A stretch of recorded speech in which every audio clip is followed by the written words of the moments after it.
Okay, so these are the notes for 3.3 and 9.4. We're splitting the two sections because there's no one section that just covers natural disasters. You need to make sure that you listen.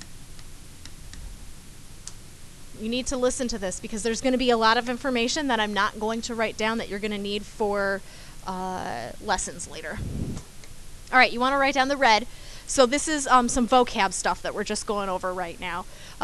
You have low pressure, which means that it's going to be targeted by the L.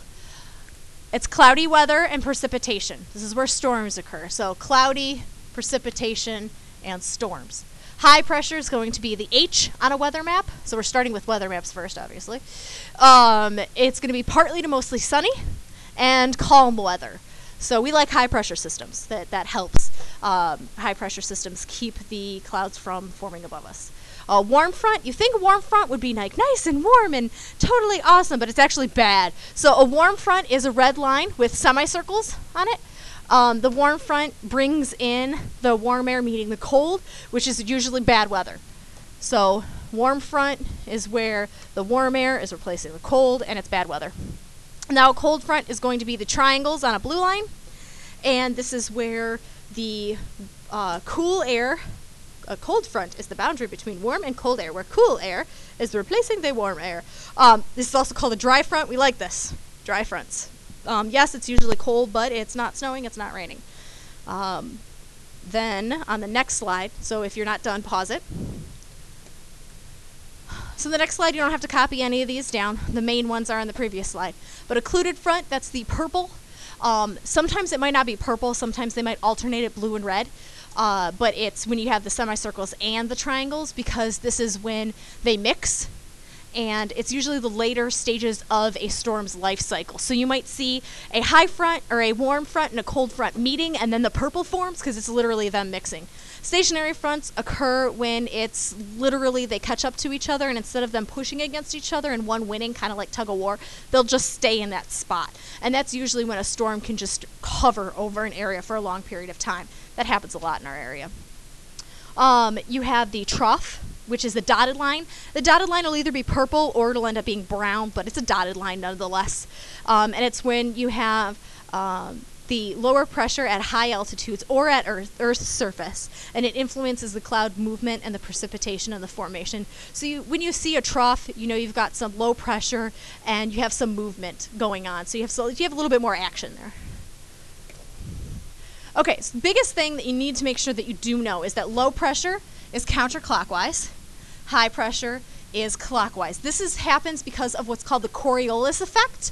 The Earth spins, if you didn't know that. So when the Earth spins and we would drop something on the Earth, it'll go the direction that it's spinning. And the same thing with the wind. The wind moves because of the Earth spinning. Coriolis effect. So with low pressure systems, because they're going in, they'll turn counterclockwise, and high pressure systems are going out, and that's why they will turn clockwise. So that's why when they meet, when a low pressure and a high pressure system meet, you have opposite winds meeting, and that's how you get a tornado. Because it's going one way, it's going the other, and they end up spinning together. All right, so looking at this is one of the weather maps. So you have the occluded front here in lower Illinois, because you had the low, the warm and the cold front meeting. And you can see you also have an occluded front on the east coast, but they didn't color it purple. So that's one example. Then here you have the trough happening, and you can see a lot of rain around it because that's what happens with the trough. You have that low pressure in the atmosphere keeping the storm overhead. So Midwest, you have the high pressure system, so they have nice weather out there. And yeah, you don't have too much other action going on. A lot of precipitation out east because of the low pressure system. That gives us a lot of storms. And then out west you have the high pressure system. Lots of troughs happening. So a lot of cloud formation, so it's probably really cloudy over in California.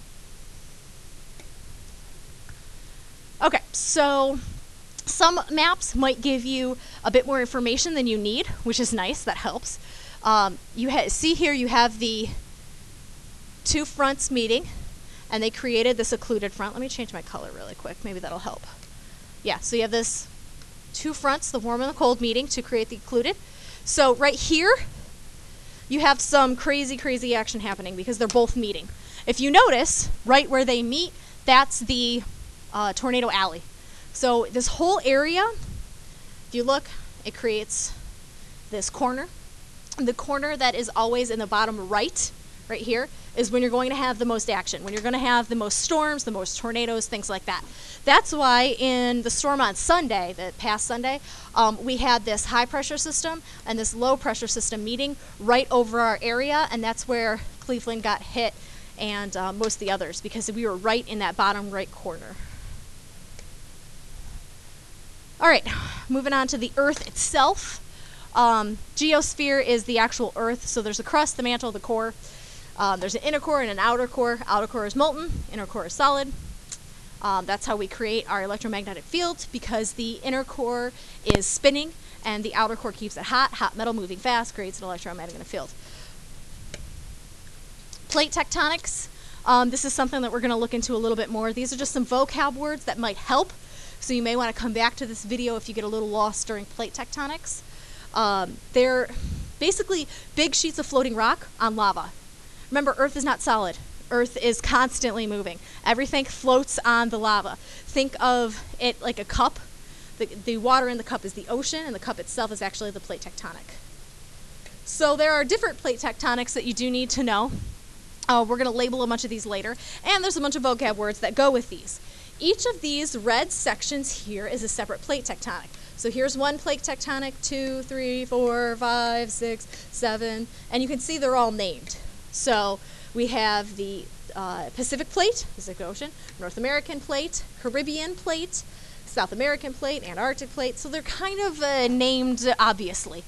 With each plate, they are coming together in a different direction. And that's where divergent, transform, and convergent come into play. And you need to copy these down. So divergent boundaries are when you have the plates moving apart and you have this ridge forming. So you've got the magma coming up and the plates are moving apart. This happens between us and Europe. So we have the divergent plate between us and Europe. Transform plate is when they're sliding next to each other. This is California. So you have the transform plate when they're sliding next to each other, and this is California. Don't know why there's a random box there. And then you have the convergent plates. There's two types of convergent plates. There's subduction and mountain building. All right, so what does that actually mean? Either the plates are pushing against each other to create this uplift of a mountain, or one plate is going below the other, and it's creating this trough. Okay, that happens a lot in the ocean, where you have this trough, and then you have, because of the plate going underneath, it'll push the magma up and create these islands. This is like Hawaii, because you have the islands forming beyond the oceanic crust. Okay, so this is a look at a bunch of the different pictures, and this is really good to look at, because you have the different types of movement. I'm coloring over the vocab words. So like I said, subduction. You have the trough forming.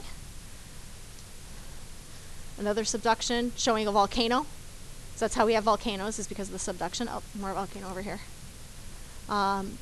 The trench because of the subduction. And then you also have the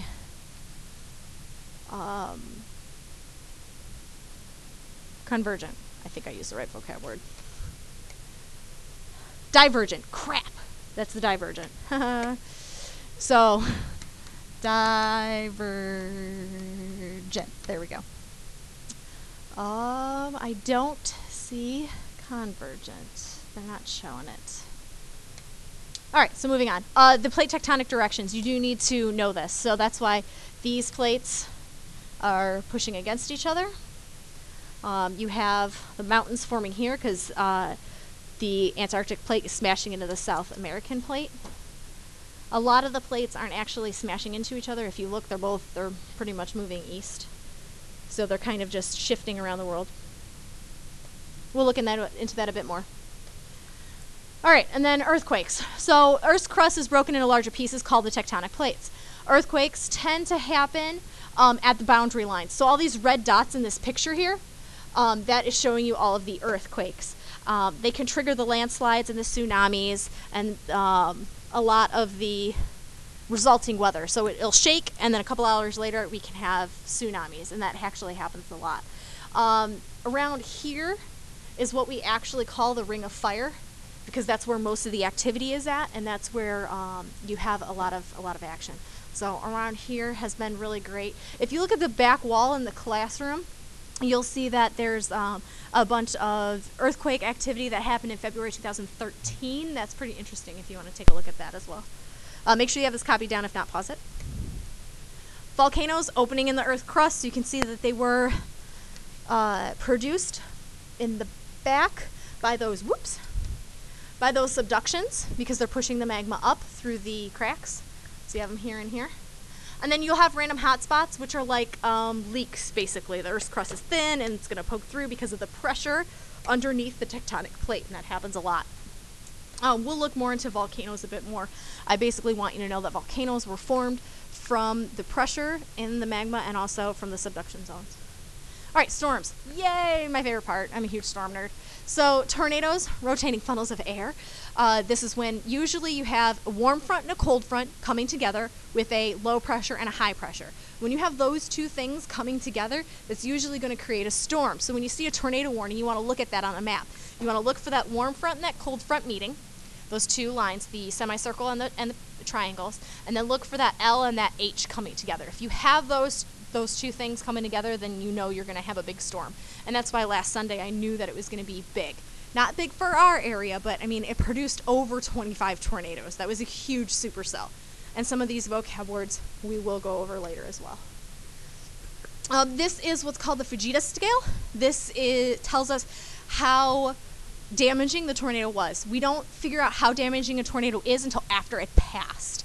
So once it's over, we can actually rate it. And this is by wind speed, and it's also by the damage. They don't have it up here, but it's about how much the tornado eats or the damage that it caused. F5 is total mass destruction.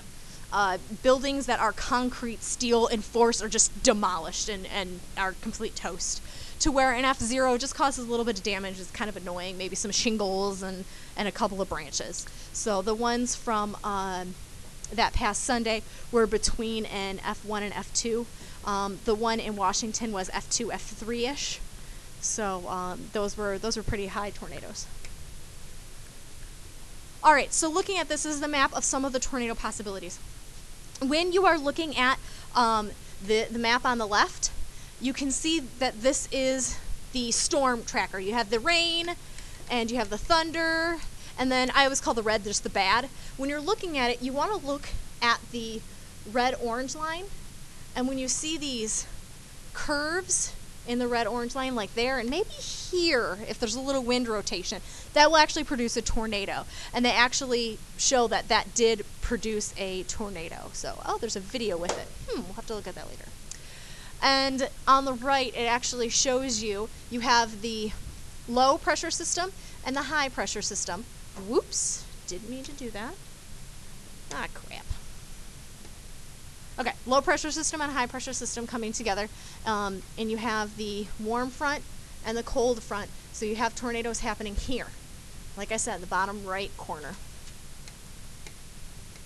Okay, and then this is looking at an overall map. So you have Tornado Alley, you have the cold air coming from the Antarctic, warm air coming from the Gulf, and this is where you have the perfect mix, because remember, you have this going counterclockwise. Pick a different color. Going counterclockwise, this is going clockwise, so they'll actually stir together to create a huge problem. There's actually been more tornadoes in this area the past couple of years than anything else as well. Oklahoma sees a ton of issues. All right, hurricanes. They develop over the Atlantic Ocean or Eastern Pacific Ocean and over warm water. This is what defines a hurricane. So that's a crappy start. That's a definition of a hurricane. And then you have the Saffir-Simpson hurricane scale. This actually will tell us how devastating a hurricane can be. So we have category 1, 2, 3, and 4. There's only 4 categories for this one. It talks about the winds, and it also talks of storm surge. What that means is the waves that occur, because tornadoes, once they hit land, they usually die out. Again, this is looking at other tornadoes. They track the path of it so they can project the way that it'll actually run. Usually over Cuba it'll probably die off, so that in Florida it won't be that big of an issue. And then you have this massive one. It'll start to die off as it goes up the coast because it's hitting land and it's getting into cooler water as well. All right, that's the end of it. You have questions, let me know.